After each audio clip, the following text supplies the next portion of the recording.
Welcome to the Phoenix Prosperity Podcast, where wealth meets legacy. Join your host, Tim Fergestad, as we explore the journeys of Phoenix's finest to success and beyond.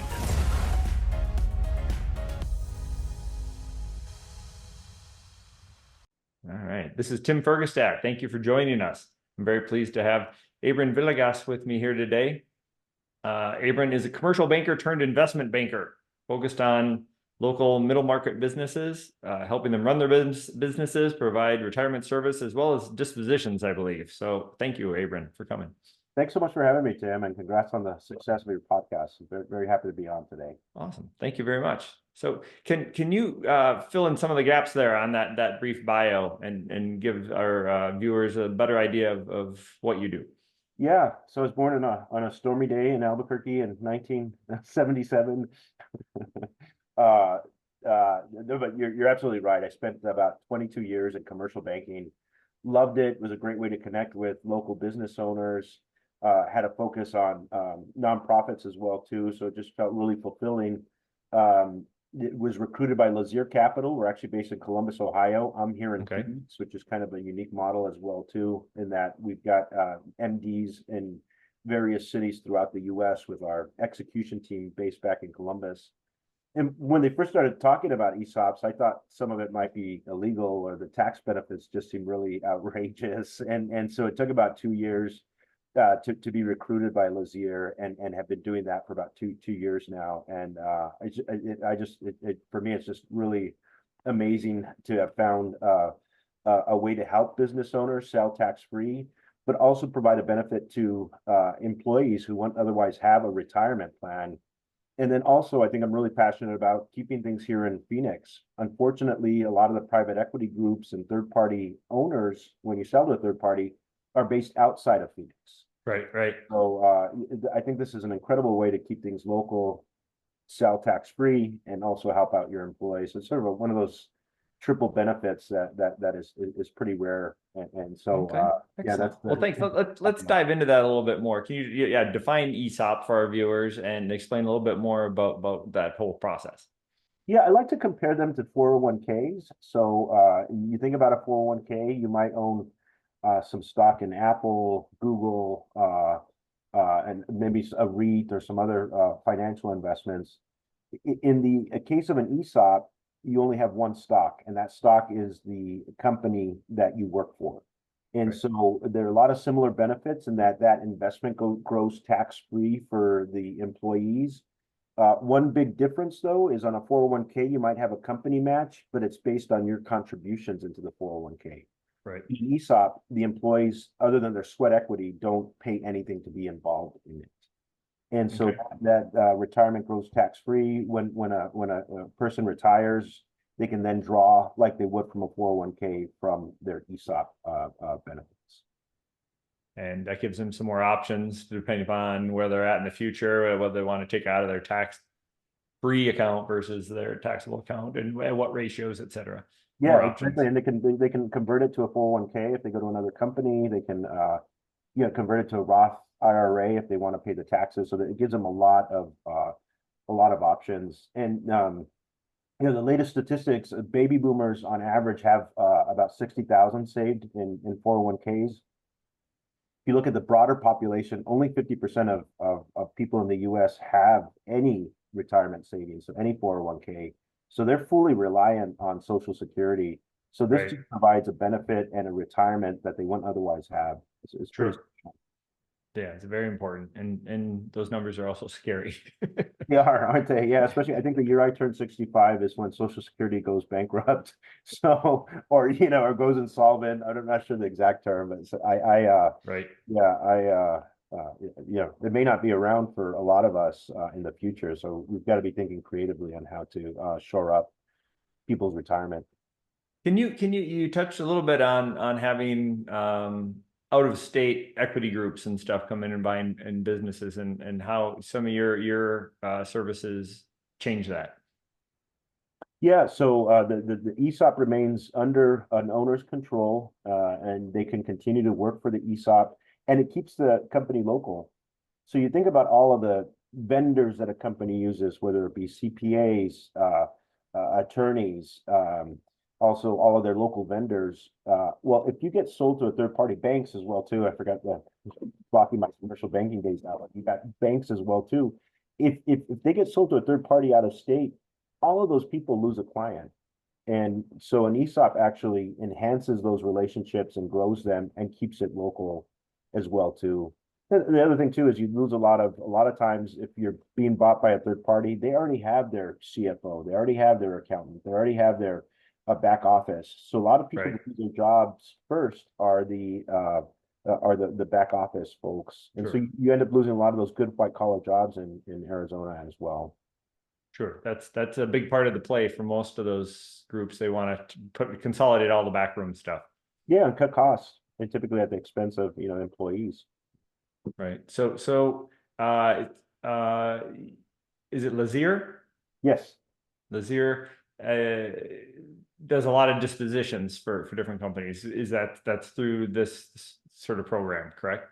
We do, right. So we started in 1999, primarily as an M&A firm. So we specialized in media companies and helped them sell to third parties. We brought ESOPs on a couple of years later as sort of an ancillary product. So we thought, yeah, maybe 5-10% of our business owners might be interested in an ESOP. It turns out that about 95% of our owners, when given the choice between a third-party sale and an ESOP, actually choose to go the ESOP route. Really? There's a lot, and so we can run a scenario where here's your third-party sale and here's your ESOP, and again 95% of the time, and it's not for everybody, but I think 95% of the time it has been, and so we're pretty proud of that. So now, yeah, the dominant focus is on ESOPs, and M&A sort of we do that, and we do that well. We get paid either way. I think we actually get paid a little bit better on the M&A side, but our focus has been on ESOPs for the past decade. Is that where the growing demand is? It is, and I think it's a good niche for us to be in as well too. So we're really proud of it. We're in terms of number of ESOPs, we're the firm that does the most amount of ESOPs for the last 2 years. And so, yeah, we've really dug out a niche in this. And I think, again, we're special in that a lot of ESOP companies are actually the Midwest, where you come from. So, Wisconsin's big on ESOPs. A lot of the firms are out of Chicago or New York. We actually have a local rep, which is me. And so I think we provide the best of having the really smart resources and then a local representation as well, too. Okay. So tell me a little bit more about that, about locally. What's the demand and how are you?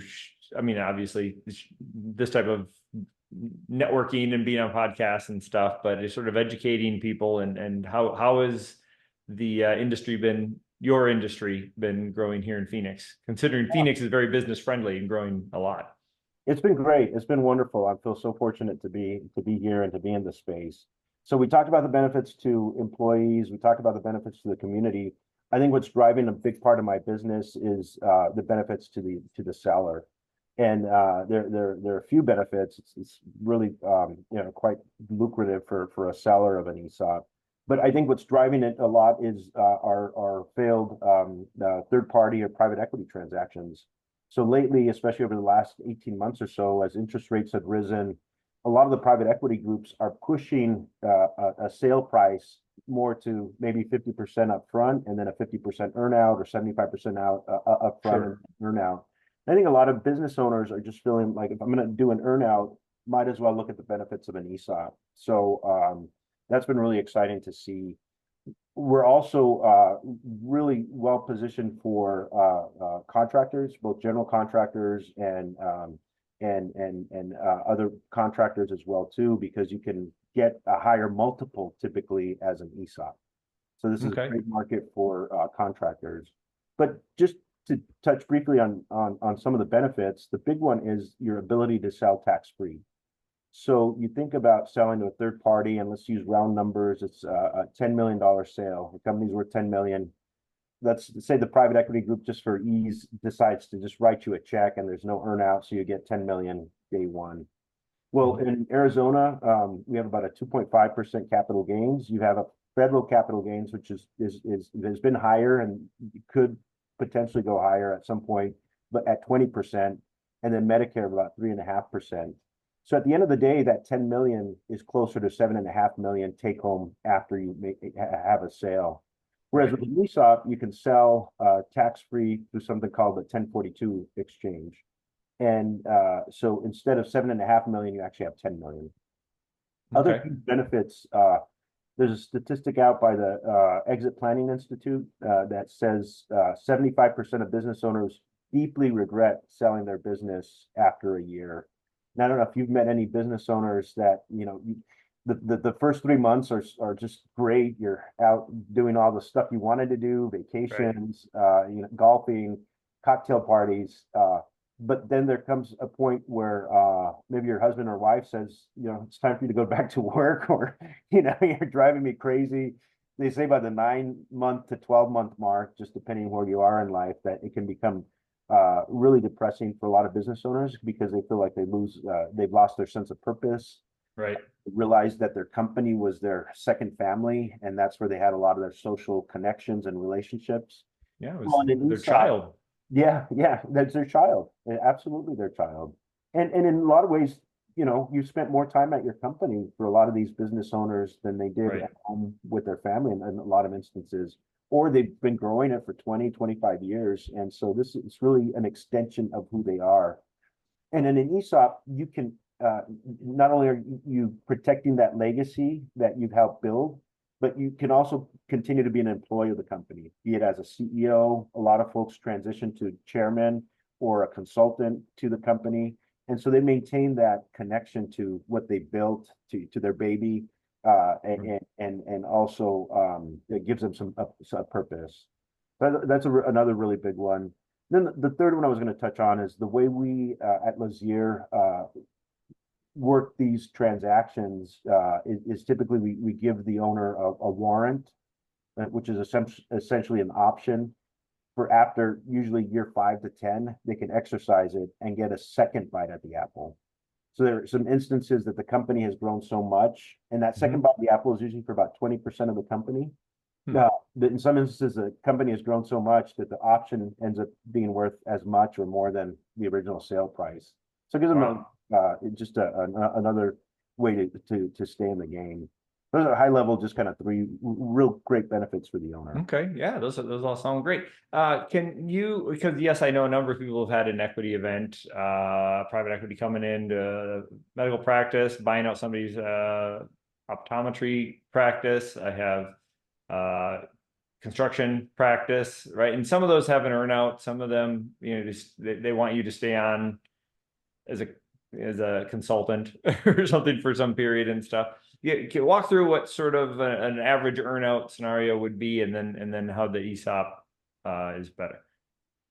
So I think the average earnout, and the other thing is I haven't met a lot of CEOs that like working for another boss. Right. You go into business for yourself to work for yourself, and I think it can be a huge adjustment to a lot of these private equity groups. You've got a 23-year-old out of business school now telling you what to do. I mean, it can be sometimes a little bit grating on who does not understand the business. Doesn't understand the business or the people that you're working with. The relationships, right?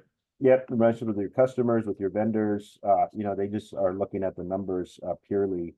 So a lot of times, what private equity groups will do is instead of paying, let's use that $10 million example.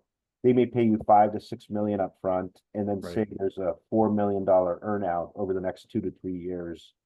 And that does a couple things for private equity groups. It keeps you engaged as an owner, but it also reduces how much money they have to come up with up front. And so the higher interest rates, that becomes an easier way for them to finance. Some of the traps, though, are usually 50% of those end up in litigation. And a lot of times they're 50%. 50%. Yeah. So we deal with a lot of M&A attorneys, and they advise their clients that you need to be happy with the money you get up front because it may be all you get. Wow. Okay. And a lot of times, those are written in favor of the private equity groups, and a lot of times they're called earnouts because you have to earn them by driving revenue 20%, or there's sometimes some real unrealistic goals that are required of these owners. Not called coast out. Yeah, coach, exactly. Yeah, yeah. So there's a lot of like written by some really smart attorneys with a lot of outs. So I mean, my advice for business owners, just to, if you are going to have an earnout, just make sure you spend time understanding what the conditions are for you to earn it out. You know, certainly make sure your attorney is reviewing that document, and make sure you feel comfortable with the goals that they set for you in that earnout. Okay. No, the ESOP is different because the ESOP's contractually obligated to pay you out over time. Here's a big downside of an ESOP. Of that 10 million, you're maybe getting 3 to 4, maybe 5 million up front, depending on how much cash you have in the company. The rest is a carryback note to the owner. So Okay. with set principal and interest payments, but it's not as much money as you may have received in a third party sale. Okay. Here's the great secret for, or great selling point for an ESOP is that if you sell as an S corp, you're actually owned by a retirement plan. And remember we talked about the 401k owning the ESOP. So the 401k owns the company, and a 401k for tax purposes, if you're an S corp, is non-taxable. So you think about, I assume most of your clients are probably LLCs or S corp corporations. And so they're usually taxed at 40, 45%, maybe even more if you're in California. But instead of having to distribute 40% of your cash flow to cover those taxes, you can actually use it to pay down the owner. So that becomes another benefit. And usually owners are paid off within 3 to 5 years after the ESOP. Okay. So from the company, instead of selling third party 10 million, you get 3 or 4 up front, and then over the next 4 years you get a couple million each year. That's correct. Plus you're earning, usually 12 to 14% interest on that carryback note. And then you're getting the warrants as well too. So a combination of warrants and interest that you're earning on that carryback note. So you are being compensated for carrying that risk as well. Okay. But at the end of the day, that $10 million company, between warrants and interest that you're earning, it will be closer to 13, 14 million, depending on the value of the company when you exercise those warrants versus the 10 million. So that's the other benefit. Over time, you're actually earning a lot more with an ESOP. But with a big caveat being, you've got to believe. So the one downside is you're probably not getting as much cash up front. The second is you really have to believe in the future cash flows of your company as well too, because that's really those tax-free cash flows are what repay you. Right. Right. Okay. Yeah. Important note. Right. Yeah. If you think there's something looming where your company may not be as successful as it has been, an ESOP may not be the right fit for you. But again, this is what we go through with our clients, and we look at their projections, dive deep into what their personal goals are and what their expectations are, and then that's how we craft it. The other good point too is you can remain, if you're a CEO today and you want to continue to be a CEO in your company, you can do that, including earning a salary, having your benefits, having a bonus. And so the cash flow needs may not be as much as if you're selling and totally relying on that money to sustain you. Sure. That makes sense. But just to circle back to your other comment, if you don't have a strong future in the next several years for your company, you're probably not going to be selling it to a third party anyway. That's true. Good point. And the third party may not be interested either. So right. That's what I mean. Okay. So yeah, there's a lot of challenges with success, and a lot of people don't think about the exit plans, right? Or taxes. That really is. Right. I mean, California. If you have a business in California, there's actually I think they just raised the capital gains to 14%. You add 20% federal on that. Yeah. For every dollar, 35 to 40 cents in taxes for a sale. So that's for capital gains. So it's pretty powerful when you look at it that way. And so what we'll do is an analysis being after tax, how much cash you're getting as an ESOP. You would have the equivalent sale is a third to more higher. In other words, you'd have to sell at 13 million to get the same 10 million after tax to a third party. Okay. Yeah, that's very, very, very powerful stuff. Thank you. Yeah, no, and thanks to to those folks in Wisconsin and the Midwest that sort of made these really popular. And we do have some big ESOPs here. So actually, U-Haul is a partial ESOP. You've got Chase Builders who recently went ESOP. Kitchell is an ESOP. So a long history. I just think they're becoming more and more popular today, thanks to our education efforts and just again educating owners that they have this second option. Right. Right. And those are some big name examples. That's great. That's great. So what's I guess a piece of advice you have for business owners if they're interested in that? Tim, I just say just explore all your options. You've worked so hard as a business owner. This may be this is one of the largest transactions you'll probably do in your life, and you've got one shot at it. So just make sure that you're exploring your options. I think absolutely bring on an investment banker, whether it be for a sale, third-party sale, or an ESOP. I think again, you wouldn't sell your house. Maybe some people would, but you're an appraisal house without an appraisal and some expertise in the space. And so I think I would never tell your wife how to conduct herself on the anesthesia, from a doctor's perspective. I think likewise, it's just important to surround yourself with some experts in the space and take some time to understand what your exit options are. Okay, very good advice. And for our listeners who want advice from such experts, how do they learn more about you or connect? Yeah, so I'm on LinkedIn, Abran Villegas again, ab@laziercapital.com is my email address. And my cell phone is 602-881-9164. Always love talking to business owners. And as early on as you're interested in as well too, there are a lot of business owners that aren't ready to sell today, but maybe 2 years down the road. And there are some things that we can help you do on a no-fee basis, by the way. And by the way, one last thing, I'm like one of those guys that, a lot of attorneys are this way, no, what's the question? And I feel like I'm like, what's the question? So it's just really, I'm just really passionate about it. But one last benefit is that our fees are on a success fee basis, meaning we only charge when the transaction happens, and our fees are paid by the ESOP, not by the owner. So, and if you think about when you sell a house, well, I don't know what the new legislation, what's going to happen, but you typically split the broker fee. In the case of an ESOP, it's all the seller's responsibility. So that's another cool benefit to it. But we do full feasibility analysis at no cost, which is usually like a $40,000 valuation, where we talk about your third-party options might be versus an ESOP and what the structure would look like.